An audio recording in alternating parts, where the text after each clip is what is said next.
Like I said, my name is Wieser, and I get to serve at Resonate Church in Pullman, Washington. We're a church plant that is about 3.5 years old, and we're not only at Washington State University, but 8 miles away, we also are at the University of Idaho, and that's in Moscow, Idaho, and so we get to kind of have these two different experiences in those two kind of regional schools that kind of have these two different directions that they draw people from, and so we've been doing that for 3.5 years. I've been there, before that I was a campus minister there, and I was there for about 3 years before that, and so that's kind of my background that I have in this kind of context, bring this together. But the topic that I've been assigned, and the topic that I want to begin to kind of lead us towards and begin to kind of prime for these discussions is the idea of sustainability. And I think that sustainability is one of the biggest, most significant issues that impact us both inside of the church planting process and questions from outside. And so this is one that I want to take and I really want to kind of hit broadly for us, and I want to kind of hit 4 points and then allow you guys to kind of process this, where you're at in this, because I think that we're in a lot of different places. Some of you are inside, and we're going to be talking about the planter itself and what are the kind of the processes that the planter has to walk through in sustainability. But there's some structure issues as well, and try to figure out how, as a structure, do we kind of begin to point towards sustainability.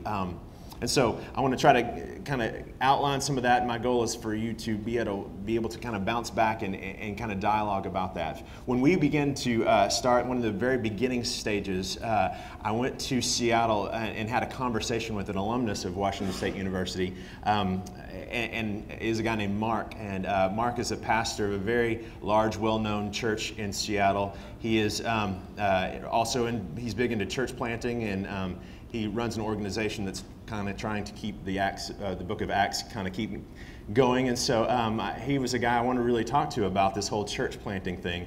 And so we had a conversation, and I began to tell him, this is the vision, this is the idea, this is what we're trying to accomplish. And he began to say, okay, here's why it won't work.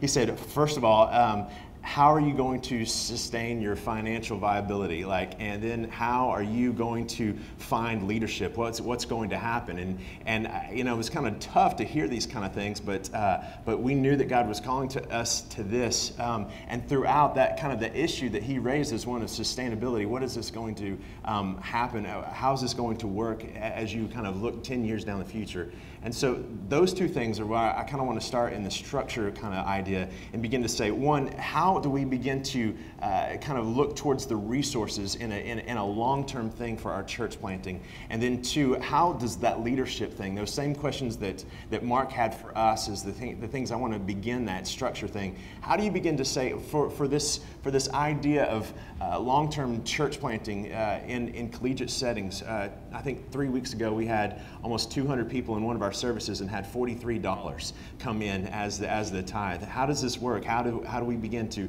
look towards that long term? And so that resourcing is a question. How do you begin to do this after any seed money runs out for this? What does that look to? And so when we begin to look at resourcing, here's just a few of the questions that I want us to begin to say, because these are the things that were asked of me. If a church is not sustainable, is it really a church? These are the questions that if you can't sustain it financially, is this something that you should be running an endeavor towards?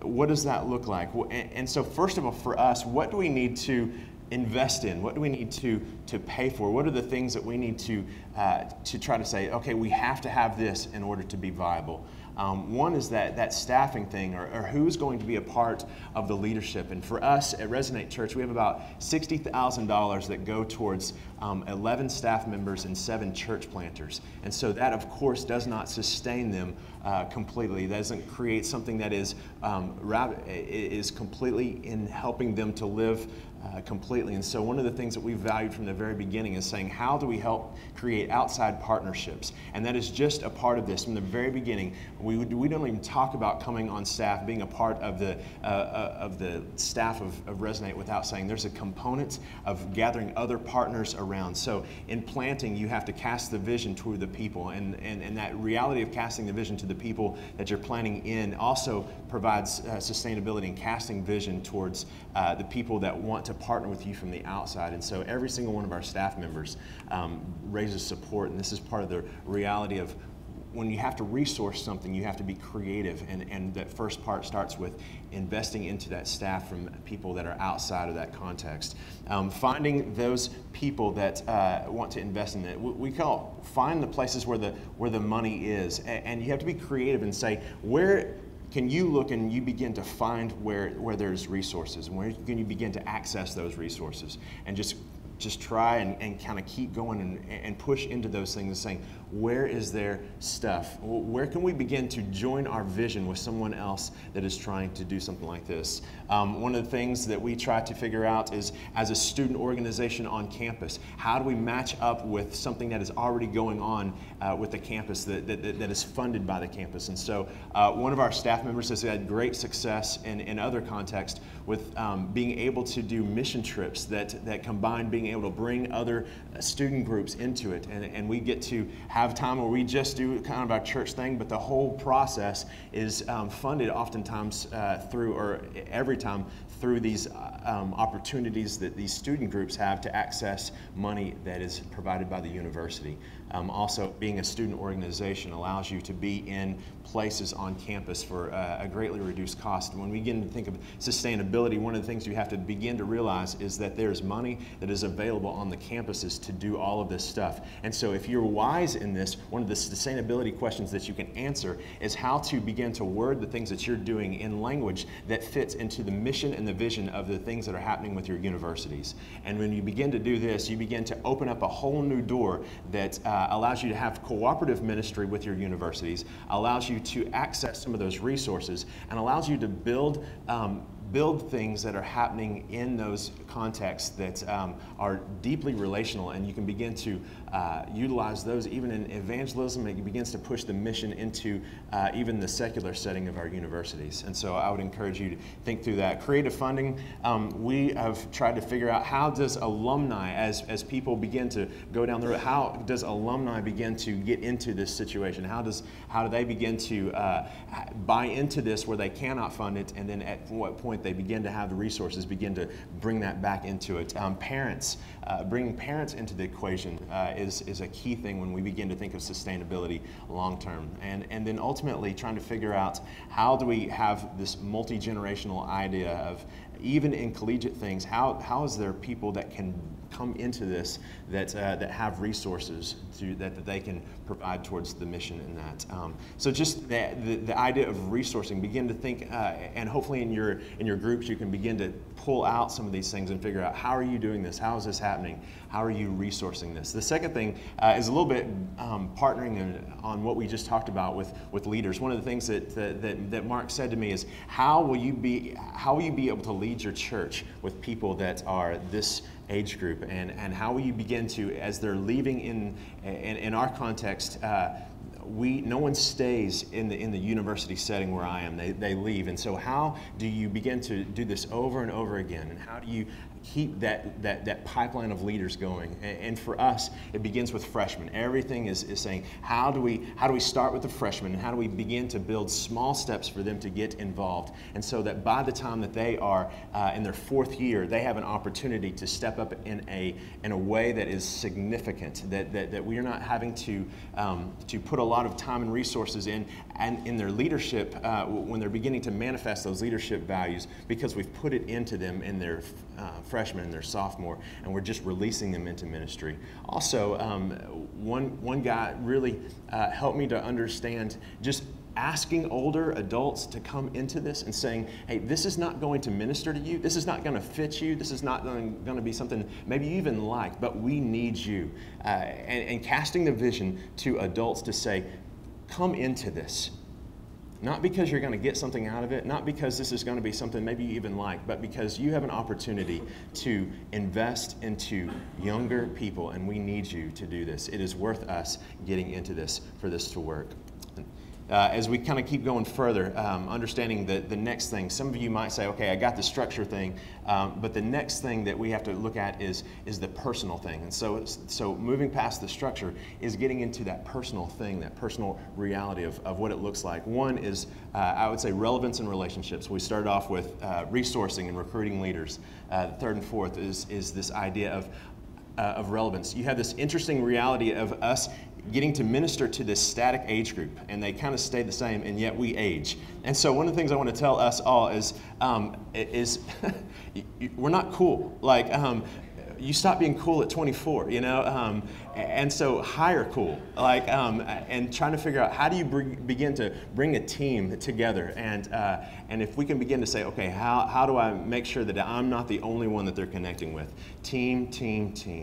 One of the things that we did is to create a team. When you begin to think of sustainability, think team. How do I bring people into this? How do I begin to help them to understand that this is something that they can invest their life into? Bring people around you to compensate for what you cannot do. And the final thing might be the most important, is the sustainability in your personal life with your family, sustainability as you begin to understand your personal spiritual experience. And for me, 2 Mays ago, or May of my second year, was the time where I basically said, I'm done with this. I cannot do it anymore. I'm at my end, and I kind of wrote out that letter of how my exit strategy was going to look from this, because my family was suffering, my health was suffering. I began to just realize that I cannot continue to operate at this level, and I just sat on that for 2 weeks after the kind of having the advice from somebody, and just began to say, what has to change?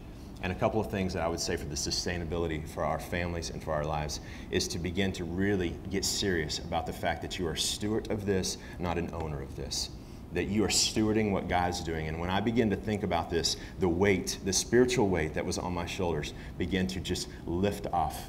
This is not about my success or failure. This is about God saying, I want to do this through you, and I'm going to sustain you in it. If you begin to think that this is you, that is arrogant, and that is something that will ultimately cause your demise. The second thing is one of the things that I really learned from my dad, who's in ministry, is the very fact that I continue to want to do church planting was a testament to my father. I want my kids to say, I want to plant too. Not that God is calling them, but I want them to say, I would like to do this too. Because at the end of the day, if they've gone through this and they say, I don't ever want to do that, I have failed, because I've probably put them into a place that is unhealthy for them. If my wife says, we're never going to do that again, these are the things as I begin to see what is the temperature of my relationship with my family and with my kids, with my wife, just beginning to see how they respond in this, how are they coming along, and that kind of helps me to know, am I doing a good job in shepherding them? Am I doing a good job in making this sustainable? How do I do this? One is just a Sabbath. We require our staff to take a Sabbath day. And this is hardcore. This is a part of their responsibility. If you don't do this, there's consequences. Taking a Sabbath, creating rhythm, finding people that say, hey, I want to keep your kids so you can go on a date night.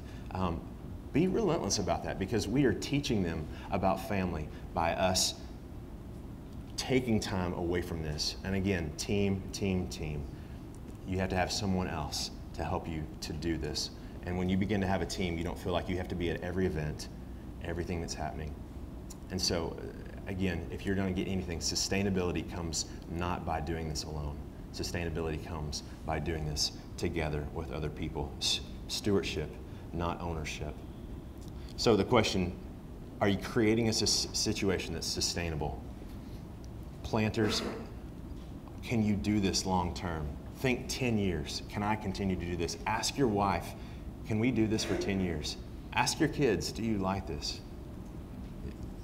Do you enjoy this? From the structure and resources and recruiting leaders to the personal side, how do we continue to have relevance? How do we concentrate on the relationship with our family?